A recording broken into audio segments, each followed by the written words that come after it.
सबके गोड़ छू के गोड़ लागत नहीं। और काल एगो हमार सिनेमा बहुत खूबसूरत सिनेमा रिलीज हो रहा बा, उनकी परिवार से जुड़ल कहानी एगो बाप जी।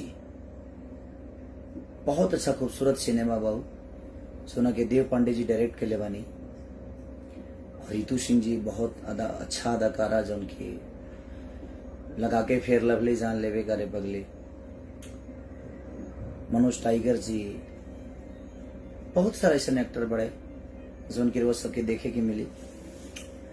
और ओकरा के रिलीज करा तनी हमार बड़ भाई प्रवीण भैया जो बिहार, और 40 थिएटर लाग रहा बा, 40 हॉल में लाग रहा बा। और उनमें बहुत सारा अच्छा अच्छा गाना बा रोज सबके सुने के मिली। एगो बाप बेटा के रिलेशन का होला, जब सारा कुछ बिगड़ जाला तब समझ में बाप की मोहब्बत आवेला, जब बिगड़ जाला तब बेटा के भी इमोशन जो बाप के प्रति होला उस समझ में आवेला। तो एगो परिवार से जुड़ल कहानी बा। और प्रवीण भैया बहुत अच्छा से ओकरा के डिस्ट्रीब्यूट करतनी, बहुत अच्छा से रिलीज करतनी। तो दिल से धन्यवाद बा प्रवीण भैया के। पूरा हॉल जितना भी बिहार के लोग बाजी प्यार देता, ऐसे जे वो लोग चोरी चोरी चुपके चुपके के बहुत अच्छा प्यार देता नहीं। अभी भी वो कई जगह लागल बा।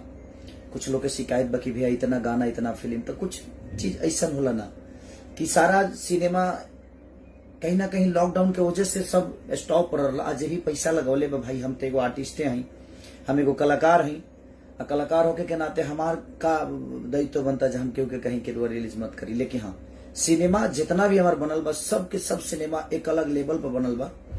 और वो लोग सबके प्यार दी, जौन दिल के अच्छा लगता ओकरा के आशीर्वाद दी, दुलार दी। ऐसे जो जौन भी हम करी ले रहुआ से खाती करी ले, रातों दिन मेहनत भी करी ले, तर वो सब खाती ही करी ले, रहुआ सबके प्यार पावे खाती ही करी ले। और नवरात्र में गाना ऐसे जो माहौल नहीं खे, अभी पंडाल उंडाल बने लगी तो शायद बोलूँ कि वह गाना बहुत अच्छा लगे। और जब माहौल रहे कोरोना से पहले हम 30 को 40 को गाना गावता नहीं, और सब गाना के रोल में प्यार देता नहीं। तो ऐसा कुछ नहीं कि घबराए के बात नहीं के, कुछ लोग बेमतलब के बातें करे लगता। और वो कुछ लोग बा जम के प्यार करे लोग बात ना करे, जम के प्यार करे लोग हमेशा आशीर्वाद हमके देला, हमारा दुख में भी रहेला, हमारा सुख में भी रहेला। हम कुछ भी करी ले तो लोग के लिए खाती ही करी ले, हम अपना खाती कुछ ना करें। और बाप जी जो सिनेमा बा लॉकडाउन के वजह से न तो बहुत पहले रिलीज वगैरह, लिट्टी चोखा हमारे जो सिनेमा बा लॉकडाउन के वजह से ही फसल। अभी जितना सिनेमा हाँ इधर छठ तक थोड़ा सा भीड़ रही, लेकिन ओकरा बाद और फेस्टिवल जब आवेला जैसे दुर्गा पूजा हो गई, छठ हो गई, 15 अगस्त हो गई, होली हो गई, बहुत सारा चीज बवे जो लोग फेस्टिवल पे ही ज्यादा करके सिनेमा लेके आवेला। और हमारा लगातार लॉकडाउन की वजह से सब सिनेमा बन के पड़ लिया जाए, तब रो लोग ने प्यार और आशीर्वाद दिया। और 40 थिएटर मने 40 गो हॉल में लाग रहा बा बाप जी। और प्रवीण भैया बहुत खूबसूरत सिनेमा रिलीज करत तनी वहां के। प्रवीण भैया के ढेर सारा शुभकामना। Thank you Kavya Singh ji, thank you बहन। प्रशांत कुमार लव यू भैया, love you too. Ajay Yadav ji congratulation, thank you Ajay भाई। मुन्ना कुमार यादव कंग्रेचुलेसन।